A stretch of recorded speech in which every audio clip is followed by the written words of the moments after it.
Tenemos que partir de una premisa, de algo importante, un punto de partida para desarrollar un argumento. Los argumentos no se dan por un parecer, no se dan porque suena bien o no se dan porque es la tendencia. No porque sea una tendencia significa que sea lo correcto o sea verdadero. Voy a darles algunas definiciones. Quiero darles las definiciones de propiedad. Son definiciones simples, podemos encontrar definiciones más complejas, pero es la esencia de lo que queremos hablar. La propiedad se describe como cualquier cosa sobre la que una persona tiene derechos y privilegios. Cualquier cosa se determina, la propiedad es cualquier cosa sobre la cual una persona tiene derechos y privilegios. Eso es clave para poder argumentar y sostener nuestra enseñanza. Propiedad se describe como cualquier cosa sobre la que una persona tiene derechos y privilegios. Cualquier cosa que tú tengas en la vida sobre los cuales tengas derechos y privilegios se determina como tu propiedad. Vamos a ver un poquito en la esencia de lo que es derechos y privilegios.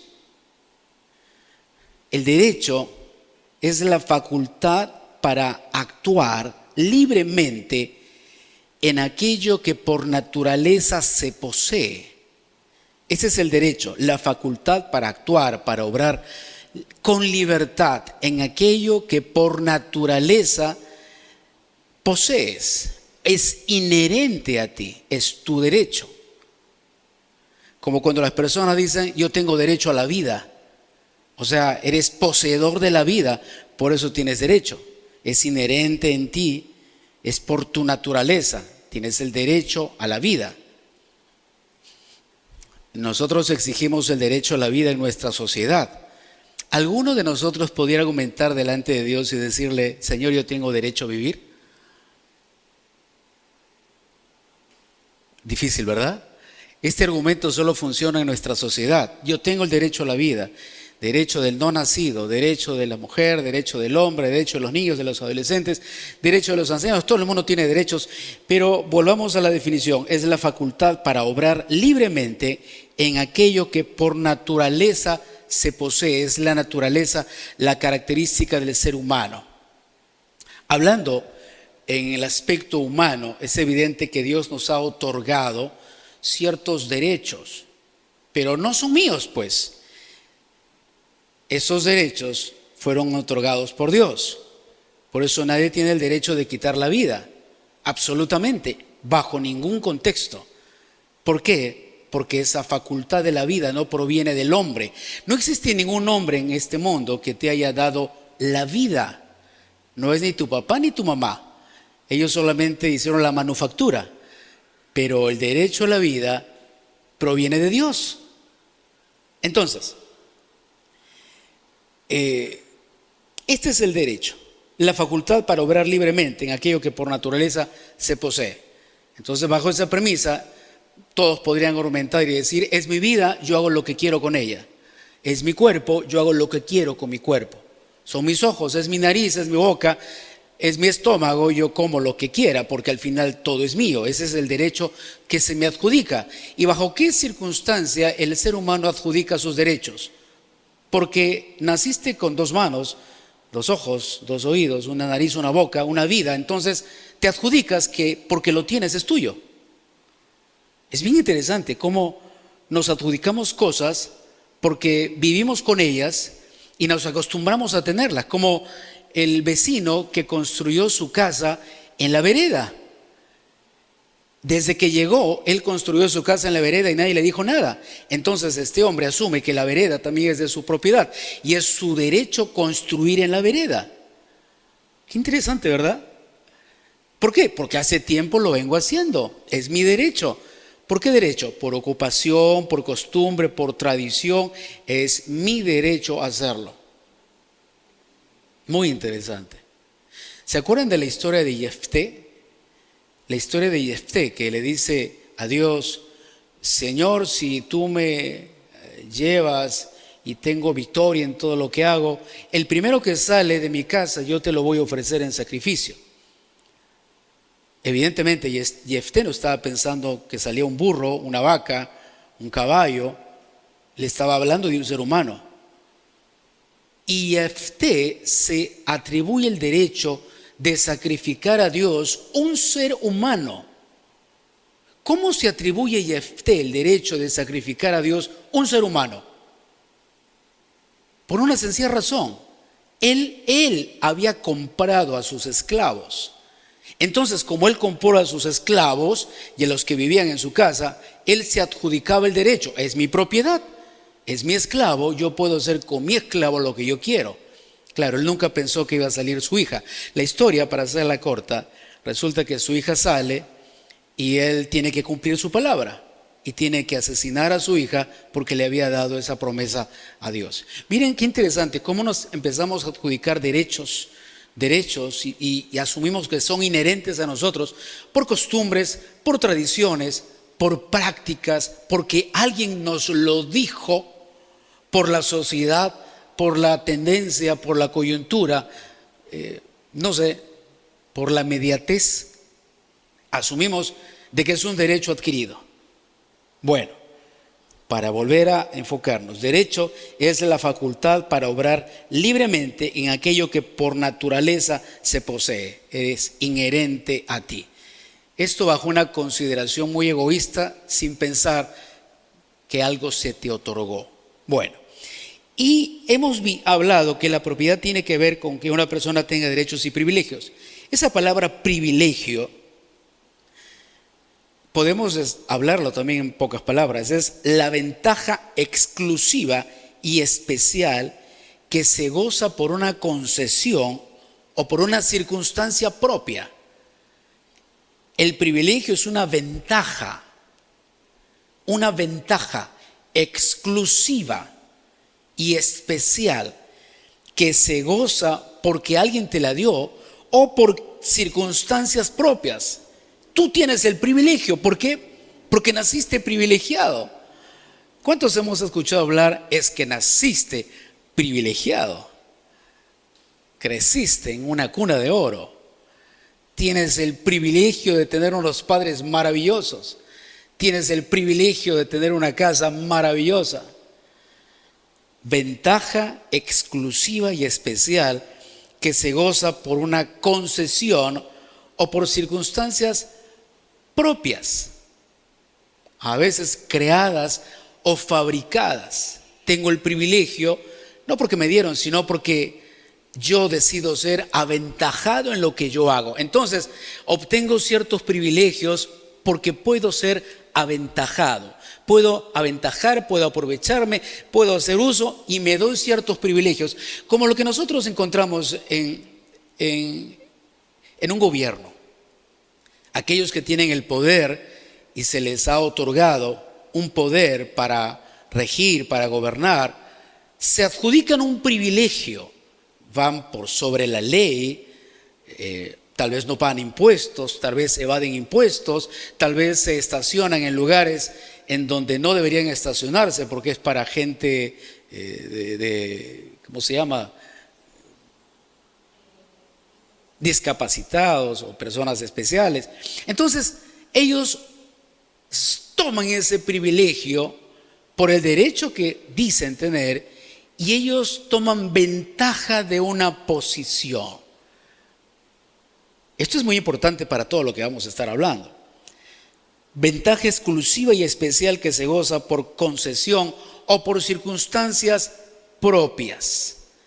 Si yo soy pastor y tengo una posición de autoridad, yo podría ser aventajado, porque podrían decir, tú tienes el privilegio de ser pastor, entonces yo hago uso de esa posición para tener un beneficio a expensas de otras personas, porque me adjudico un privilegio, usurpo una posición.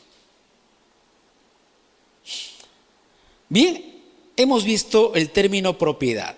Se describe como cualquier cosa sobre lo que una persona tiene derechos y privilegios. Este es nuestro punto de partida. El ser humano dice que es propietario de algo y por lo cual tiene derechos y tiene privilegios. Vamos a ver. Empecemos con un punto de partida. La propiedad del universo. Cuando hablamos del universo hablamos En la Tierra, el espacio que conocemos, la Vía Láctea, y más allá de la Vía Láctea.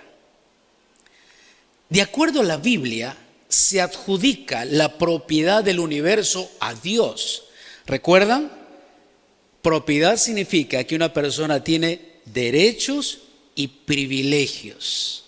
Estamos hablando de términos muy humanos para poder contrastar con lo que la Biblia dice. La Biblia, el libro que nosotros leemos, adjudica a Dios como el propietario del universo. Quiere decir que Él debería tener derechos y privilegios del universo, todo el cosmos. En Salmo 24:1 dice: del Señor es la tierra y todo lo que hay en ella, el mundo y los que en él habitan. Está hablando de la tierra.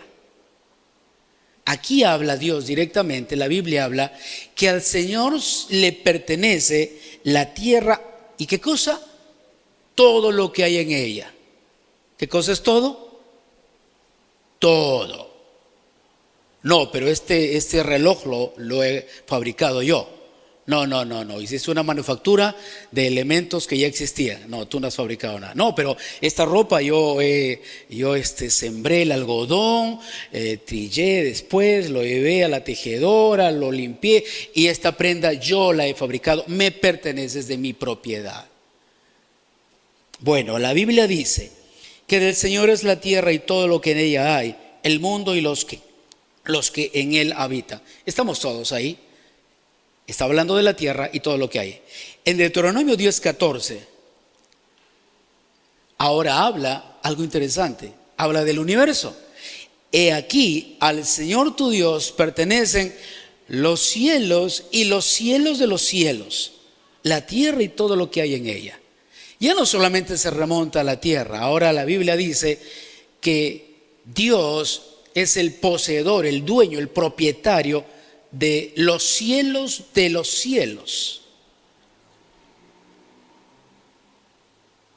Los cielos y los cielos de los cielos. Habla del tercer cielo, lo que Pablo decía. Fui trasladado al tercer cielo donde me fueron expuestas cosas que no puedo hablar. Está hablando inclusive del lugar donde Dios habita. No solo los cielos que vemos, sino más allá del firmamento, la Vía Láctea. Y dice que a Dios le pertenece todo el universo. No solo la tierra, sino el universo. Hasta aquí tú y yo podríamos argumentar y decir, bueno, la propiedad, el que es propietario, tiene derechos y privilegios que nadie más puede tener. Eso es cierto. Pero para poder argumentar la propiedad del universo, tenemos que argumentar cuál es el derecho de la propiedad. Vamos a ver y vamos a entrar un poco más, esto ya parece, estamos hablando de leyes y de derechos y de posesión. No hay abogados acá, no sé si está Ginette, pero Ginette entendería muy bien, es más, lo explicaría mucho mejor que yo. ¿Cuál es el derecho de la propiedad por el cual la Biblia adjudica a Dios como el propietario? ¿Cuál es ese argumento? ¿Por qué? Claro, yo puedo decir, bueno, Juan Serapio es el propietario de la luna, pero ¿cuál es tu derecho de ser propietario? ¿Por qué la Biblia se da esa atribución de adjudicar a Dios como propietario no solo de la tierra y de todo lo que en ella está, sino también del universo? El derecho a la propiedad que la Biblia da a Dios es porque Dios es el creador. Este es el argumento de la Biblia y de Dios. ¿Tú quieres estar de tú a tú con Dios? Ok, Él es el dueño y propietario. ¿Y por qué se adjudica que es dueño y propietario? El derecho de la propiedad por el cual Dios se adjudica como propietario de la tierra y del mundo es que Él es el creador. Él es el creador. Y ahí podríamos entrar en contradicciones. Sí, pero yo he creado un lapicero, yo he creado una ropa, yo he creado un auto, yo he creado una pintura. No, solo hiciste uso de todo lo que se te fue dado. Pero el derecho de Dios, de su propiedad, es que Él es el creador. Cuando la Biblia menciona que Dios es el creador, significa que donde no había nada, existió algo. Dios no podría ser creador si es que Él hizo uso de elementos que ya existían. Y si los elementos ya existían y Dios hizo uso de esos elementos para crear la tierra, entonces Dios no sería el creador del universo ni de la tierra. ¿Quién sería? El poseedor de esos elementos. Pero lo hermoso de esto es que Dios creó las cosas de la nada. Los científicos y las leyes de la física argumentan que la materia siempre existe. La materia no se destruye, solo se transforma. Este es un argumento que lo hemos estudiado desde primaria, secundaria. La materia no se destruye, solo se transforma. Y hay los tres estados como elemento básico: sólido, líquido y gaseoso. Ahora hay otros estados, pero estos estados son los que siempre se enseñaban: sólido, líquido y gaseoso, y la materia siempre existió. Y volvemos a mi pregunta: si la materia siempre existió, ¿quién creó la materia? Cuando Dios crea las cosas de la nada. No existía algo y Dios creó las cosas. Colosenses capítulo 1, versículo 16 al 17. Estamos hablando del derecho de propiedad de Dios. ¿Cuál es el derecho? ¿Por qué Él se adjudica el derecho? Porque Él es el creador. Colosenses 1, 16 al 17 dice: porque en Él fueron creadas todas las cosas, las que hay en los cielos y las que hay en la tierra, visibles e invisibles, sean tronos, sean dominios, sean principados, sean potestades. Todo fue creado por medio de Él y para Él.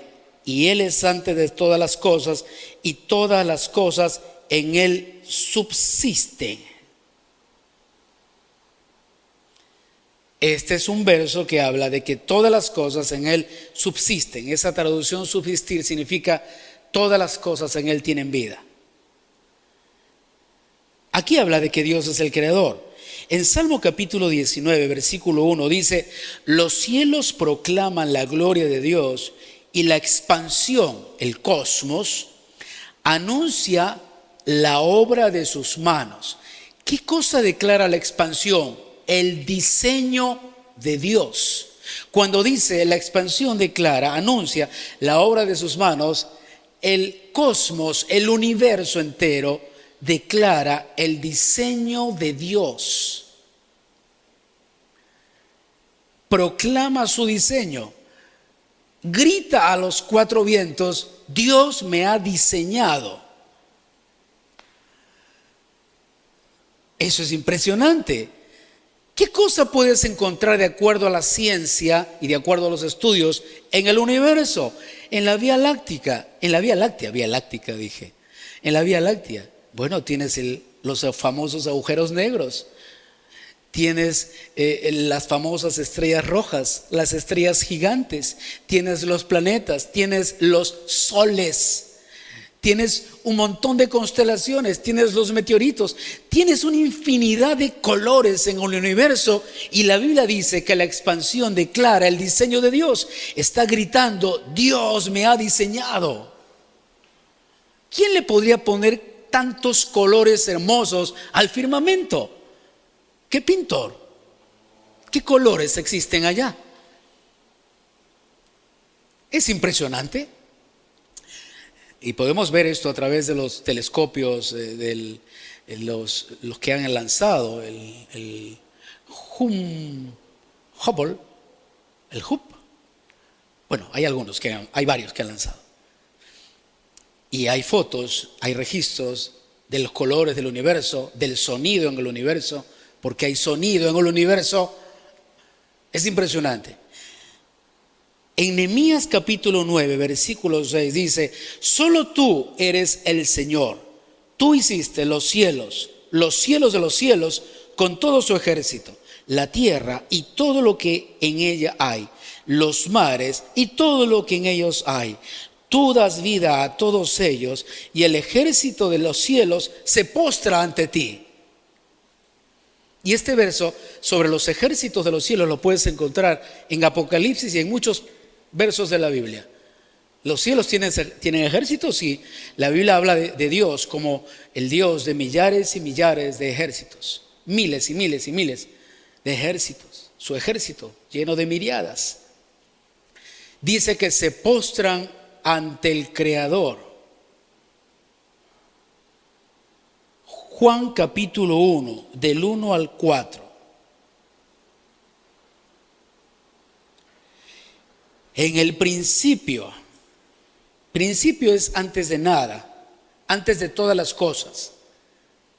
Así, antes de que exista algo. En el principio ya era el verbo. El verbo es la palabra, el verbo es Jesús. En el principio ya era el verbo. Antes que exista algo, ya existía Dios. Y el verbo era con Dios y el verbo era Dios. Este era en el principio con Dios. Versículo 3. Todas las cosas por Él fueron hechas. Y sin Él, nada de lo que ha sido hecho fue hecho. ¿Qué cosa es nada? Nada. Todo de nada. Sin Él, nada de lo que ha sido hecho fue hecho. Corroborando la no existencia de las cosas antes de que Dios se convierta en el creador. El derecho de ser propietario del mundo, del universo que Dios se adjudica, lo hace porque Él fue el creador.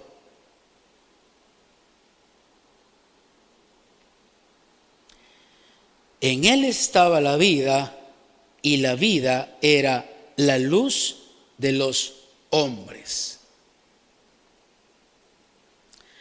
Uno podría decir, bueno, puedo rebatir eso, porque Dios puede adjudicarse muchas cosas. ¿Quién existía en el libro de Génesis? ¿Quién tomaba en la época de cuando Moisés se encontraba? Abraham, los patriarcas, Noé. ¿Quién podría haber registrado? Bueno, la Biblia lo registró. Son escritores, el Pentateuco, los 5 primeros libros escritos por Moisés, donde registraba no solo por revelación, sino por conocimiento y transmisión de esta información, todos los hechos de Dios. Y uno podría debatir y decir, oh, no creo, siempre debió existir algo. Pero tú puedes ir a la Biblia y encontrar claves en todo esto. Te doy alguno de ellos. Jesús encuentra a un hombre ciego de nacimiento.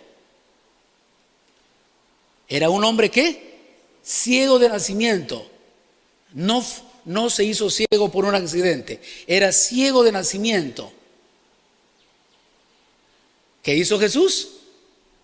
Le dio la vista y él pudo ver. ¿A qué se considera ciego de nacimiento?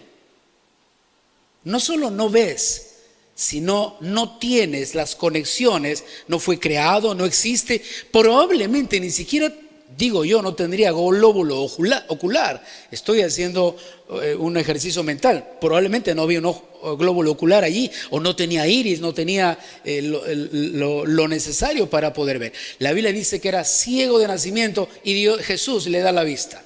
Ok. Pero eso puede ser debatible. Te doy otra historia. Jesús está en la embarcación, estaba con sus discípulos. Jesús dormía y de pronto se levanta grandes tormentas y tempestades en el lago. Está a punto de caer y de naufragar la embarcación. Le despiertan a Jesús y le dice: Jesús, no tienes miedo, no vamos a morir. ¿Por qué te duermes?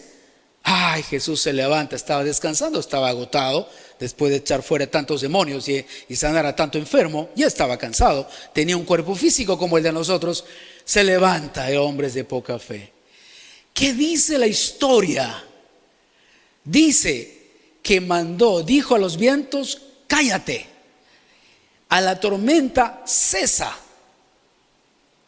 Los hombres vieron cómo Jesús se levanta de la embarcación y le da órdenes a la creación. ¿Cuál fue la sorpresa de los discípulos? Que la creación le obedeció.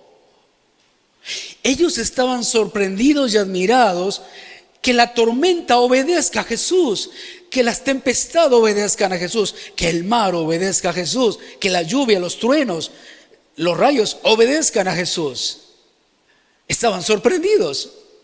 Yo me imagino, ¿la creación obedece a este hombre? Sí, él era Dios. Oh, no, pero eso puede ser debatible. ¿Qué tal se fue suerte? Ah, muy bien. Vamos a otro pasaje. ¿Qué tal? A otra historia. Había un hombre llamado Lázaro. Este hombre tenía 4 días de muerto en la zona de mayor calor. En esta zona de mayor calor. Jesús llega. Él dice: el que cree en mí vivirá. Dice: abran la tumba. ¿Qué dicen los discípulos y qué dicen las personas, los familiares? Señor, esto ya hiede, ya está descompuesto. Tiene 4 días y sumando más días, ya está descompuesto. ¿Qué significa descompuesto? Ya no tiene vida. Sus órganos no solo dejaron de funcionar, sino sus órganos empezaron a degradarse. Su cuerpo empezó a degradarse.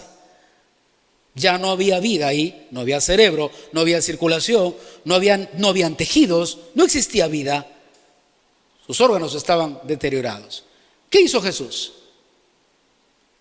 Jesús dice: abran la puerta. Bueno, no era la puerta.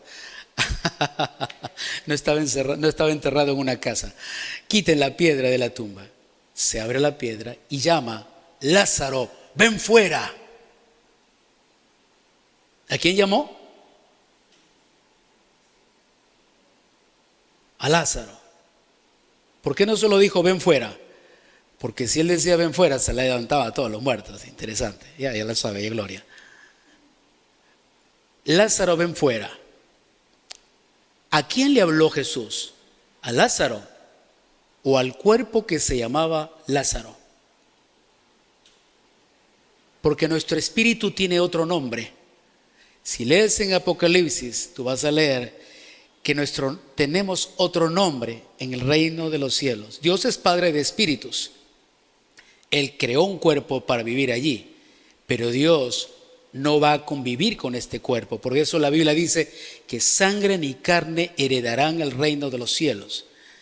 Jesús llamó al cuerpo que se llamaba Lázaro, porque el espíritu de Lázaro no se llamaba Lázaro.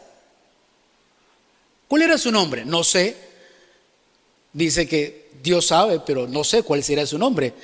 Jesús llamó al cuerpo. Y cuando Jesús llamó al cuerpo, ¿qué sucedió? El espíritu de Lázaro ingresó al cuerpo, ¿verdad?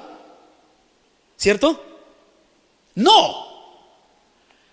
Lo primero que sucedió es que cuando Jesús llama al cuerpo, el cuerpo se restauró. Puedes imaginarte que el espíritu de Lázaro ingrese a un cuerpo deshecho, enfermo, sin sangre, se volvería a morir de la impresión. ¿Qué es esto? ¿Dónde estoy? Jesús llama al cuerpo y el cuerpo se vuelve a restaurar. Los tejidos, la sangre, el cerebro, el pulso, la presión arterial, cada tejido descompuesto. Esto no fue ni en media hora, no fue ni 5 horas. ¿Cuánto duró? Fue instantáneo. Un Dios poderoso declarando que la materia se sometía a su poder. Era la materia sometiéndose al poder de su creador. Ni siquiera los nanobots podrían haber trabajado tan rápido restaurando un cuerpo. Pero fue restaurado inmediatamente y el espíritu entró en el cuerpo de Lázaro y la Biblia dice que él salió fuera. ¿Cuánto duró eso? Lo que Jesús demoró en llamarlo. Todas estas declaraciones hablan de un creador. Lo creado siempre obedece a su creador. La característica de lo creado siempre debe ser obedecer a su creador. ¿Saben que esta figura es muy interesante? Porque cuando la Biblia dice honra a padre y madre, está diciendo que los hijos obedezcan a papá y a mamá. Pero ellos no son los creadores, no pues, pero ellos son la fuente, el instrumento que Dios usó para darte la vida. Por eso siempre enseñamos que la figura de los padres son la representación de Dios aquí en la tierra. Por eso la obediencia. En el diseño de Dios, lo creado obedece a su creador. En el diseño de Dios, lo que me da vida es aquel que tiene autoridad sobre mí. Por eso es que yo debo obedecer a papá y mamá, porque ellos son la fuente de donde yo obtuve la vida, por medio de él.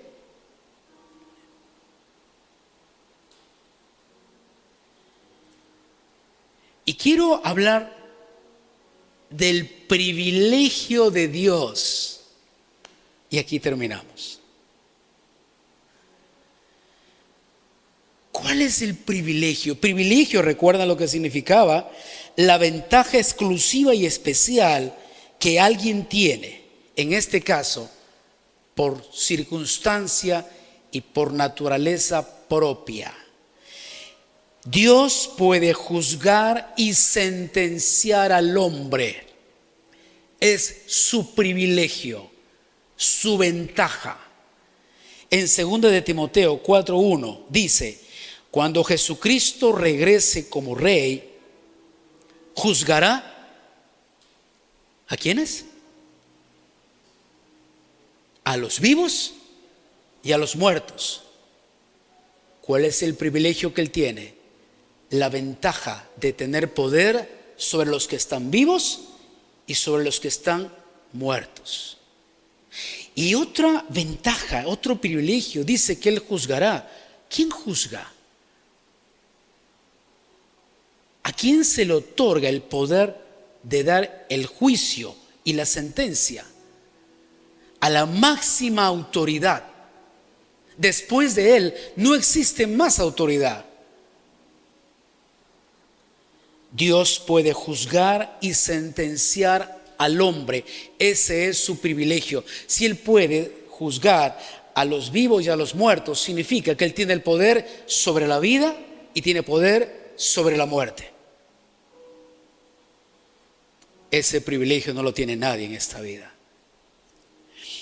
En Ezequiel 20 del 10 al 11 dice, Ezequiel 20 del 10 al 11, yo los saqué de Egipto y los llevé al desierto. Allí les di mis leyes y decretos con la promesa de que todo aquel que obedeciera viviría. Dios el Creador establece leyes para que su diseño funcione. ¿Y cuál es la promesa? Que todo aquel que obedezca a sus leyes y decretos va a vivir.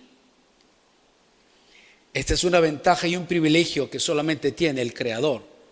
¿Quieres vivir? Yo he dado mis decretos, mis leyes, para que funcione mi diseño. Síguelos y vas a vivir. ¿Quién tiene ese poder? Solo el Creador, solo el dueño, el propietario. Y Él tiene el privilegio y la ventaja de dar vida y de dar muerte, solo Dios. ¿Cuál es el otro privilegio que tiene? Él puede salvar. Juan 3:16, de tal manera amó Dios al mundo que entregó a su único Hijo para que todo aquel que en Él crea no se pierda, sino que tenga vida eterna. El privilegio de salvar y de darte vida eterna. Hace poco escuché a científicos y personas involucradas en procesos y en productividad y en desarrollo de tecnología y de ingeniería para la vida, decir que estamos próximos a que el ser humano pueda vivir eternamente. Sí, así como lo escucha. Esto ha sido hace poco. Fue una conferencia que se ha dictado y este hombre científico, estudioso, conectado con redes sociales, mucha inversión, mucho dinero, inversión, declaró que estamos próximos a que el ser humano pueda vivir eternamente. Claro, nunca habló del cuerpo, simplemente habló de cómo conservar el cerebro y la personalidad del ser humano en el cerebro. El único que puede salvar y dar vida eterna es el Creador. Por eso se llama dador de la vida. ¿Quién da vida? El que tiene vida. ¿Quién puede darte eternidad? El que tiene eternidad. ¿Quién puede perdonarte? Aquel que puede sentenciarte. ¿cierto? Yo te doy la vida porque puedo matarte. Yo te doy eternidad porque yo soy eterno. Yo te puedo perdonar porque yo soy juez. Y después de mí no existe nadie más. Tú puedes tener miedo a las leyes humanas. Oh, no. Por eso Jesús fue claro. No, no tengas miedo a ninguna de estas personas que tratan de amedrentarte. Ten miedo a aquel que puede juzgarte, tomar tu alma, tu cuerpo y declarar que eternamente estarás en el infierno. De ese debes de tener miedo. ¿Cuál es el otro privilegio? Puede dar vida. Juan capítulo 11, versículo 25 al 26. Jesús le dijo: yo soy la resurrección y la vida. El que cree en mí, aunque esté muerto, vivirá. Y todo aquel que vive y cree en mí, no morirá eternamente. ¿Quién puede dar vida? El que tiene la vida. En el libro de Juan, en primera de Juan, capítulo 1, puedes leerla todo. Tú puedes encontrar algo sorprendente. Juan estaba sorprendido de algo. Él dijo: la vida se nos fue manifestada. Hemos visto la vida. Ellos querían saber quién era la vida, porque ellos tenían una vida. En primera de Juan, capítulo 1, tú puedes encontrar, ellos declaran: hemos visto la vida, se nos ha manifestado. Esa palabra que usan para manifestar es fanerosis. ¿Qué significa? Lo hemos visto, literalmente. ¿Cuál era la sorpresa de Juan? He visto la vida. ¿Quién era la vida? Jesús. Y luego él dice: esta vida es la que da luz a los hombres, la que ilumina a los hombres. Propiedad, derechos y privilegios. ¿Cómo no temer a un Dios que es dueño de todas las cosas? El único que tiene los derechos y los privilegios, porque Él es el creador. ¿Y sabes qué es lo hermoso? Ese Dios maravilloso murió en la cruz para rescatarnos, para darnos vida. ¿Cómo no seguir a un Dios que, teniendo tanto poder, estuvo dispuesto a humillarse a sí mismo y tomar semejanza de hombre para rescatarnos? ¿Cómo no temer a un Dios todopoderoso que es dueño de la vida y de la muerte, que puede sentenciar y que puede perdonar? El argumento entonces de la propiedad humana se reduce a nada cuando tú empiezas a ver que la propiedad real y el dueño absoluto de todas las cosas es Dios. Solo es Dios. Y ese Dios que la Biblia revela es al que muchas veces nosotros juzgamos, cuestionamos, les damos la espalda, lo ninguneamos y lo dejamos atrás. Porque consideramos que no vale tanto como mi tiempo, mi trabajo, mi diversión, mis estudios, mis hijos, mi vida, mi familia. Ese Dios que tengo no vale tanto como ellos. Oh, nuestro Dios poderoso vale 1,000 millones de veces más que todas estas cosas que tú y yo podemos considerar valioso. Por eso Jesús lo enseñó y lo declaró. Los 2 grandes mandamientos: ama al Señor tu Dios con toda tu mente, con toda tu fuerza y con todo tu corazón. Eso se llama exclusividad. ¿A quién más le doy esto? A nadie más. Entonces no puedo amar con mi mente, con toda mi fuerza y con todo mi corazón a mi esposa, a mis hijos, mi trabajo, mis estudios, mi negocio, mi familia. No. Esa exclusividad solamente es del único Dios creador del universo.